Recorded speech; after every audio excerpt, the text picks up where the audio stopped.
Les baskets usées dont la semelle ne tenait que grâce à du gros scotch gris. Le jean délavé avec des pièces cousues aux 2 genoux.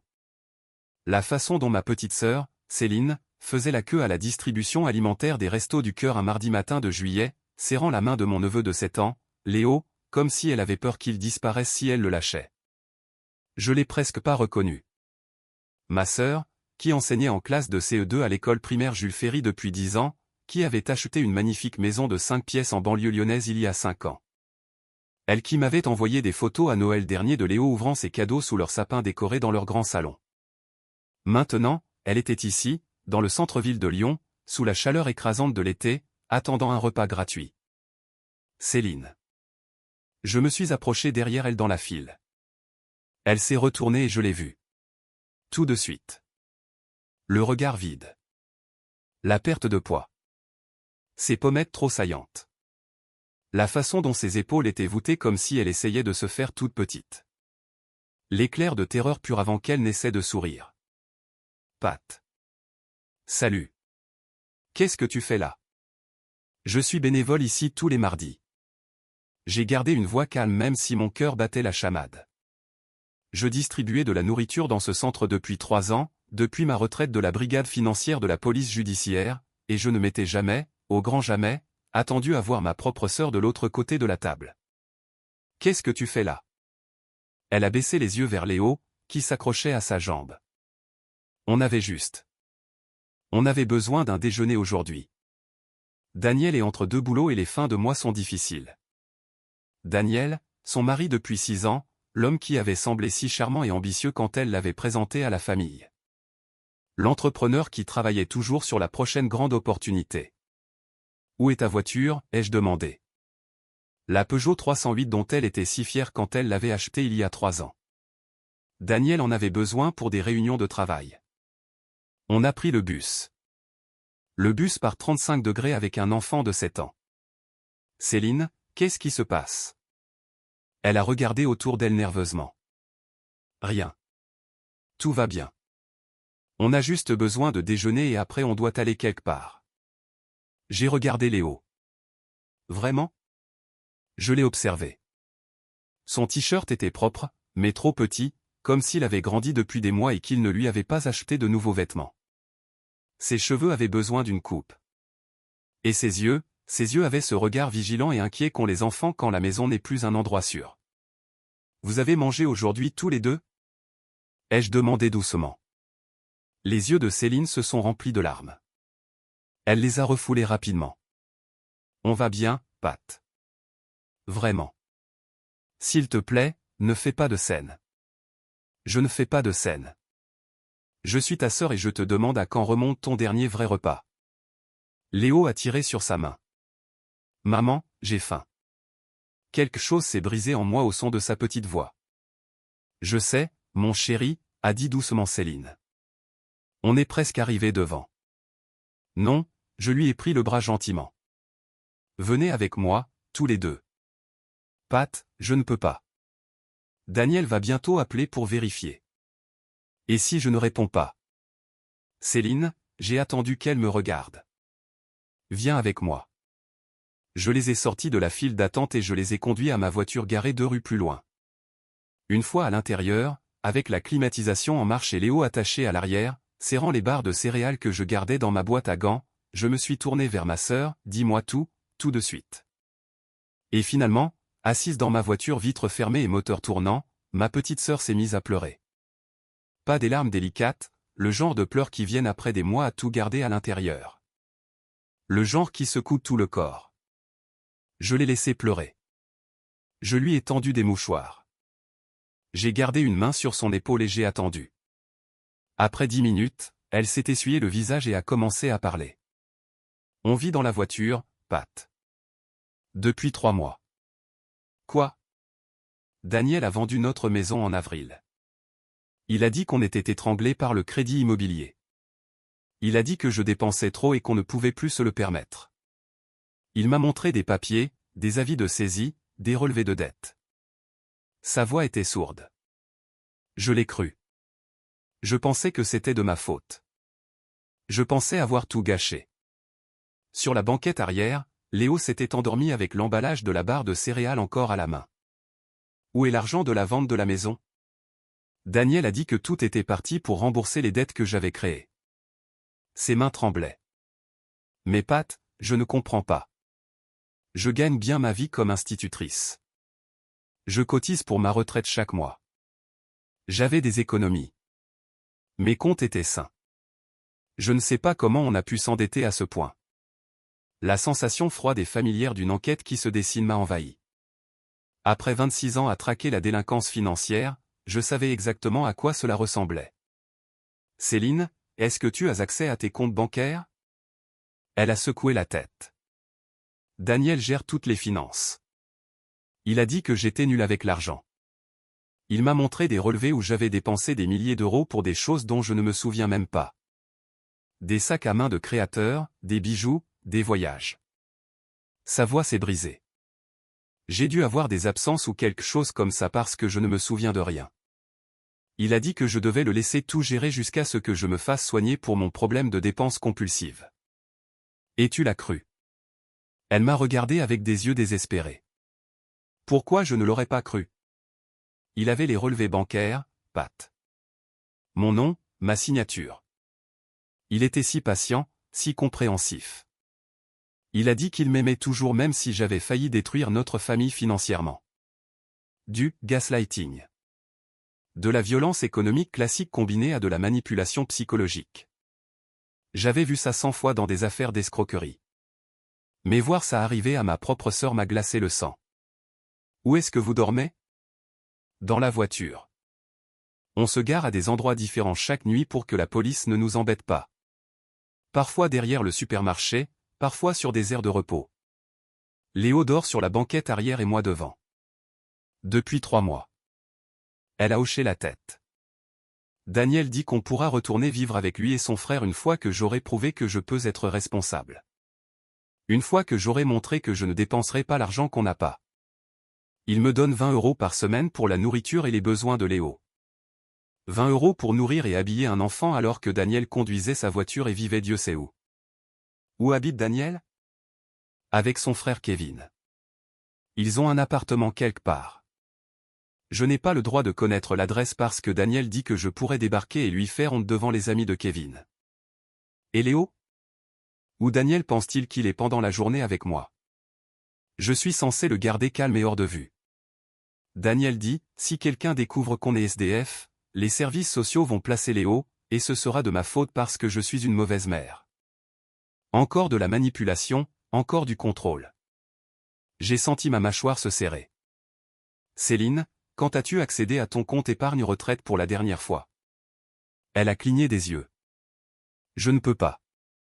Daniel a dit que l'administration l'avait gelé à cause de mes problèmes financiers. Il gère ça avec un avocat. On ne gèle pas l'épargne-retraite d'un enseignant pour des dettes personnelles. Ça ne marche pas comme ça. Son visage est devenu pâle. Quoi? Céline, je pense que Daniel te vole. Je pense qu'il a volé ton épargne, tes économies, ton crédit. Je pense qu'il a imité ta signature et ouvert des comptes à ton nom. Je pense qu'il a vendu votre maison et gardé l'argent. Mais les papiers, les relevés. Tout peut être falsifié. J'ai vu faire ça 1000 fois. Léo a remué sur la banquette arrière, marmonnant quelque chose à propos de dinosaures avant de se rendormir. Céline m'a saisi la main. Si ce que tu dis est vrai, si tout est faux, qu'est-ce que je fais? Je ne peux pas aller voir la police. Daniel a dit que si jamais j'essayais de créer des problèmes, il avait des preuves que je suis une mère indigne. Il a des photos de moi dormant dans la voiture avec Léo. Il a des documents prouvant mes absences au travail. Il m'enlèvera Léo pour toujours. Céline, j'ai serré sa main en retour. Écoute-moi très attentivement. J'ai passé 26 ans comme analyste à la brigade financière. Je me suis spécialisé dans la criminalité en col blanc, l'usurpation d'identité et la fraude. Ce que fait Daniel n'est pas seulement cruel. C'est un crime grave, passible de lourdes peines, et je sais exactement comment le prouver. Elle m'a regardé avec quelque chose que je n'avais pas vu sur son visage depuis des mois. De l'espoir. Mais j'ai besoin que tu me fasses une confiance absolue. Tu peux faire ça? Qu'est-ce que tu vas faire? J'ai souri. Pas un sourire gentil. Je vais rappeler à ton mari qu'il a choisi la mauvaise famille à escroquer. Cet après-midi-là, après avoir emmené Céline et Léo à l'hôtel et payé pour une semaine avec l'ordre strict de ne pas contacter Daniel, j'ai passé 5 coups de fil. Le premier était pour Marc, mon ancien partenaire qui travaillait toujours aux fraudes. Marc, j'ai besoin d'un service. Affaires personnelles, le mari de ma sœur. Usurpation d'identité, fraude probable, et je pense qu'il prépare quelque chose de plus gros. Envoie-moi ce que tu as. Je vais commencer à éplucher les finances. Le deuxième appel était pour le service de la publicité foncière. J'ai besoin des actes de propriété pour une vente qui a eu lieu en avril. Nom du propriétaire, Céline Martin. À la fin de l'appel, j'avais l'acte de transfert. La maison avait été vendue pour 215 000 €. Vendue à une société civile immobilière appelée Desquin Investissement. Le troisième appel était pour un ancien collègue à la Banque de France. J'ai besoin de vérifier les incidents et les crédits ouverts au nom de ma sœur ces 2 dernières années. La liste qu'il m'a renvoyée 1 heure plus tard m'a fait trembler la main. 23 crédits à la consommation, 4 prêts personnels, 2 crédits auto, tout au nom de Céline. Dette totale, 74 000 €. Ma sœur, qui avait toujours été méticuleuse avec ses comptes, qui m'avait appris à gérer un budget quand on était ado. Le quatrième appel était pour le service gestionnaire de son épargne salariale. J'appelle au sujet de ma sœur Céline Martin. J'ai une procuration. Je dois vérifier la situation de son plan d'épargne. La dame au téléphone a été utile. Les dossiers montrent que son compte a été clôturé en mars. Retrait total de 42 000 €. Autorisation signée au dossier. Toute l'épargne de ma sœur envolée. Le cinquième appel était de nouveau pour Marc. J'ai besoin d'une surveillance. J'ai une adresse à vérifier. Une société appelée Desquin Investissement. Je veux savoir qui vit là et ce qu'ils font. Je mets quelqu'un dessus ce soir. Ce soir-là, je suis passé devant l'adresse indiquée pour Desquin Investissement. C'était l'ancienne maison de Céline, la maison qu'elle adorait, où elle avait planté des rosiers dans le jardin et peint la chambre de Léo en bleu avec des nuages au plafond. Il y avait des voitures dans l'allée, des voitures chères, une BMW, 2 Mercedes. À travers les fenêtres, je voyais de la lumière, des gens qui bougeaient. J'ai pris des photos. Beaucoup de photos. À 22 heures, Marc a appelé. Tu ne vas pas le croire. Cette maison, ils organisent des parties de poker clandestines. Avec de grosses mises. On surveille ce réseau depuis 2 mois, mais on n'arrivait pas à localiser l'adresse. Ton beau-frère et son frère sont les organisateurs. Jeux d'argent illégaux. C'est pour ça que Daniel avait besoin de sa maison. C'est là qu'est passé l'argent de la retraite de ma sœur. De combien on parle? La dernière partie qu'on a pistée, 100 000 € en liquide ont changé de main en une nuit. Ils blanchissent l'argent via divers comptes. Et Pat, plusieurs de ces comptes sont au nom de ta sœur. Elle n'est au courant de rien. Je te crois, mais sur le papier, elle est complice. Ils ont fait très attention pour donner l'impression qu'elle participe volontairement. J'ai pensé à Céline dormant dans sa voiture, donnant des barres de céréales à manger à Léo, persuadée d'être une mauvaise mère avec un problème de dépenses. Marc, j'ai besoin d'une enquête complète. Je veux que chaque transaction soit tracée. J'ai besoin de la preuve que ces signatures sont fausses, et j'en ai besoin vite parce que ma sœur dort dans sa voiture avec son fils de 7 ans depuis 3 mois pendant que son mari vole son identité. Il y a eu un silence. Pat, si ce que tu me dis est vrai, c'est plus gros qu'une fraude financière. C'est de la mise en danger d'enfants, de l'usurpation d'identité à grande échelle, du blanchiment d'argent. On parle de la cour d'assises ou au moins du correctionnel lourd. Bien. Tu peux agir en combien de temps? Donne-moi une semaine. Cette semaine a été la plus longue de ma vie. Mais je ne suis pas resté les bras croisés. J'ai engagé un détective privé pour documenter tous les déplacements de Daniel et Kevin. Il est revenu avec des photos d'eux aux parties de poker, riant et buvant du whisky hors de prix. Des photos d'eux au country club, des photos de Daniel avec le bras autour d'une autre femme. J'ai contacté une avocate spécialisée en droit de la famille. Je lui ai tout montré. Elle a souri sombrement et a dit, « Votre sœur aura la garde exclusive et récupérera chaque centime, et peut-être plus. » J'ai sorti les dossiers de crédit de Céline et documenté chaque compte frauduleux. J'ai contacté chaque organisme de crédit avec les preuves de l'usurpation d'identité et lancé les procédures de contestation. Je suis allé à l'école Jules Ferry et je me suis assise avec la directrice qui connaissait Céline depuis 10 ans. Je lui ai expliqué ce qui s'était passé. Elle était horrifiée. On pensait que Céline traversait juste une passe difficile au niveau personnel. On n'avait aucune idée. Dis-lui que son poste l'attend quand elle sera prête et qu'on aidera comme on peut. Le 5e jour, Marc a appelé. On les tient. 42 chefs d'accusation pour usurpation d'identité, 23 pour fraude au crédit, blanchiment d'argent, abus de confiance, escroquerie, et comme ta sœur et son fils vivaient dans un véhicule pendant qu'ils menaient la grande vie avec des fonds volés, on ajoute la mise en péril de mineurs. Quand? Demain matin, 6 heures. Sois à l'hôtel de ta sœur. J'aurai besoin qu'elle fasse une déposition. Et son frère? Lui aussi. Tout le monde. J'ai appelé Céline. Demain matin, tout change. La police arrête Daniel et Kevin. Tu dois être prête à faire une déposition. Tu peux faire ça? Elle est restée silencieuse un long moment. Est-ce que Léo ira bien? Léo ira bien. Je le garderai pendant que tu parles aux agents. Mais Céline, tu dois être forte demain. Tu dois tout leur dire. Tu peux le faire? Oui. Sa voix était plus forte que je ne l'avais entendue depuis des mois. Oui, je peux le faire.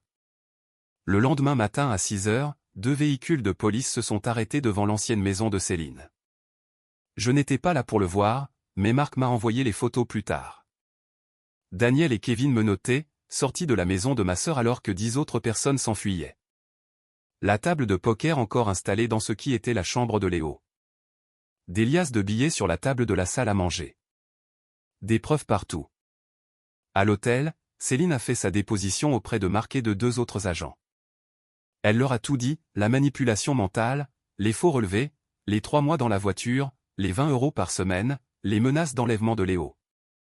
Léo est resté avec moi dans le hall de l'hôtel, mangeant des crêpes que j'avais commandées au service d'étage et regardant des dessins animés sur mon téléphone. Quand Céline est sortie 2 heures plus tard, elle avait l'air épuisée, mais plus légère, comme si on lui avait enlevé un poids. « Qu'est-ce qui se passe maintenant ?» a-t-elle demandé. « Maintenant, j'ai dit, on récupère ta maison et on s'assure que Daniel et Kevin ne feront plus jamais de mal à personne. » La procédure judiciaire a été plus rapide que prévu. Avec les charges fédérales, les preuves de la police et le témoignage de Marc sur le réseau de blanchiment, les avocats de Daniel et Kevin leur ont conseillé de plaider coupable. Daniel a pris 8 ans ferme. Kevin en a pris 5 avec obligation d'indemnisation intégrale. La maison a été restituée au nom de Céline. La vente a été annulée car frauduleuse. Tous les crédits ont été effacés de son dossier, reconnu comme usurpation d'identité. Son épargne a été remboursée sur décision de justice grâce aux actifs de la famille de Daniel. Les 215 000 € de la vente de la maison ont été récupérés sur divers comptes, plus 130 000 € de profit du poker saisi et reversé à Céline en guise de dédommagement. En septembre, Céline et Léo ont réintégré leur maison. Elle avait pris un mois de congé pour se remettre, puis elle est retournée dans sa classe. Sa directrice lui a fait une ovation le jour de sa rentrée. La petite amie de Daniel s'est volatilisée dès son arrestation. Apparemment, elle l'arnaquait aussi de son côté. Les amis de Kevin, la plupart ont été arrêtés aussi. Le cercle de jeu opérait depuis 18 mois. Un an plus tard, par un samedi ensoleillé de juillet, on a fêté l'anniversaire de Léo dans le jardin de Céline. Ce même jardin où elle avait planté ses rosiers il y a 5 ans. Ils avaient survécu et étaient en pleine floraison, d'un rouge éclatant. Léo courait avec ses copains d'école, 8 ans maintenant, portant une cape de super-héros et un faux badge de policier que je lui avais offert. Céline est venue se mettre à côté de moi près du barbecue où son nouveau compagnon, un instituteur sympa du collège voisin, faisait cuire des hamburgers. « Merci », a-t-elle dit doucement, « pour tout, pour ne pas m'avoir abandonné. Tu es ma sœur. C'est normal. » Elle a regardé Léo jouer, rire, redevenir un enfant normal. Tu sais ce qui a été le plus dur? Pas de dormir dans la voiture. Même pas la faim. C'était de le croire quand il disait que c'était ma faute. De croire que j'avais fait quelque chose de mal. Tu n'as rien fait de mal. C'était un prédateur. Il a trouvé quelqu'un de gentil et confiant et il a exploité ça. Mais tu as survécu. Et plus que ça, tu t'es battu. Seulement parce que tu t'es battu pour moi d'abord. Léo est arrivé en courant, le visage collant de glaçage.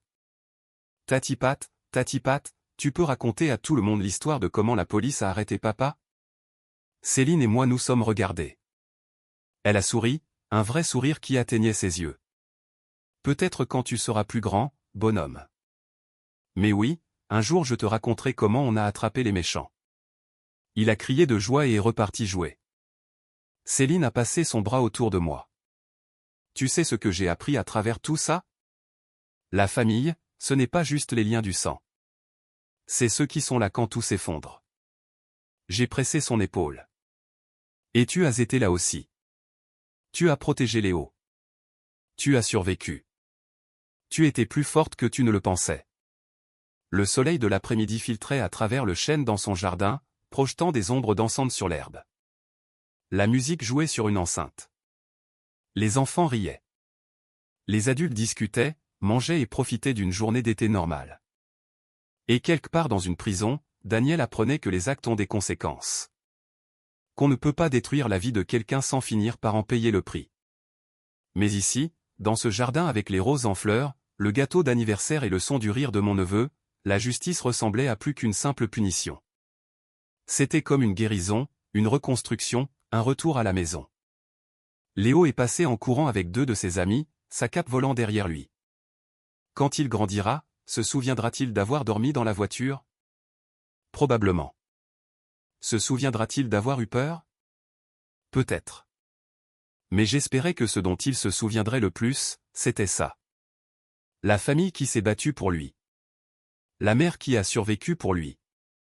Les gens qui ont répondu présent et refusé de le laisser tomber. Le copain de Céline a apporté une assiette de burger. Vous voulez manger avant que les enfants ne dévorent tout? Céline a ri. Un vrai rire sincère. Carrément.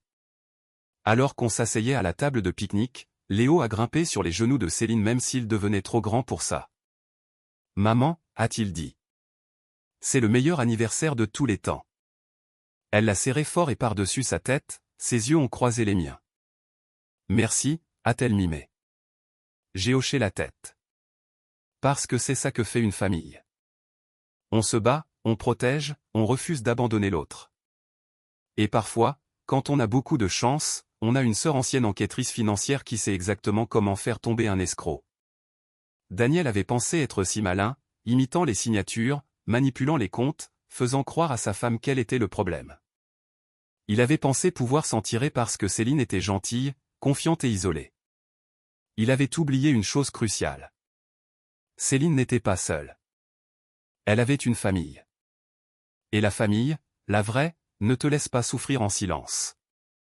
La fête touchait à sa fin alors que le soleil commençait à se coucher. Les parents récupéraient leurs enfants fatigués et pleins de sucre. Le nouveau meilleur ami de Léo a promis de venir jouer le week-end prochain. Après le départ de tout le monde, une fois Léo couché, épuisé mais heureux, Céline et moi nous sommes assis sur sa terrasse en buvant du thé glacé dans la douceur du soir. Tu penses que j'arrêterai un jour de regarder par-dessus mon épaule, a-t-elle demandé, attendant le prochain coup dur. Probablement pas tout de suite. Le traumatisme ne guérit pas sur commande, mais ça ira mieux. La thérapie aidera. Le temps aidera. Et savoir qu'il est enfermé aidera. Elle a hoché la tête lentement. Je fais encore des cauchemars parfois. Que Léo et moi sommes de retour dans la voiture. Que Daniel vient et l'emmène. Que je perds tout à nouveau. Ce ne sont que des cauchemars. La réalité, c'est que tu es ici dans ta maison avec ton fils en sécurité là-haut. Daniel est en prison. Kevin est en prison. Tu as gagné. Tu as survécu. Tu te reconstruis. Nous avons gagné. Elle a corrigé. Tu as gagné. J'essayais juste de survivre. C'est toi qui as riposté. J'ai serré sa main. Tu as riposté aussi. Chaque jour où tu t'es levé pour prendre soin de Léo. Chaque jour où tu as survécu. C'était une forme de résistance. Ne sous-estime pas ta propre force. Elle a essuyé ses yeux. Je n'arrête pas de penser à toutes ces autres femmes qui traversent ce que j'ai vécu, croyant qu'elles sont le problème, dormant dans des voitures avec leurs enfants, s'entendant dire qu'elles sont folles ou irresponsables. Qui se bat pour elles? Bonne question. Peut-être que tu pourrais. Qu'est-ce que tu veux dire? Tu es institutrice. Tu es une survivante. Tu as une histoire puissante. Peut-être qu'un jour, quand tu seras prête, tu pourrais aider d'autres femmes à reconnaître les signes. Les aider à s'en sortir avant que ça ne devienne aussi grave que pour toi. Elle a eu l'air pensif. Peut-être. Pas encore, mais peut-être un jour. Nous sommes restés assises dans un silence confortable, écoutant les grillons et le bruit lointain de la circulation. Il y a un an, ma sœur faisait la queue à la soupe populaire, brisée et effrayée. Maintenant, elle était chez elle, en sécurité, construisant une nouvelle vie. Ce n'était pas parfait. Elle avait encore des jours difficiles. Léo faisait encore des cauchemars. Les cicatrices de ce que Daniel avait fait mettraient des années à guérir complètement, mais ils guérissaient ensemble, entourés de gens qui les aimaient. Et ça, pensais-je, c'était ce qui comptait. Pas la vengeance, pas la punition, pas même la justice. Bien que la justice ait sa place. Ce qui comptait, c'était l'amour, la famille, être présent, se battre l'un pour l'autre. Tout le reste n'était que des détails.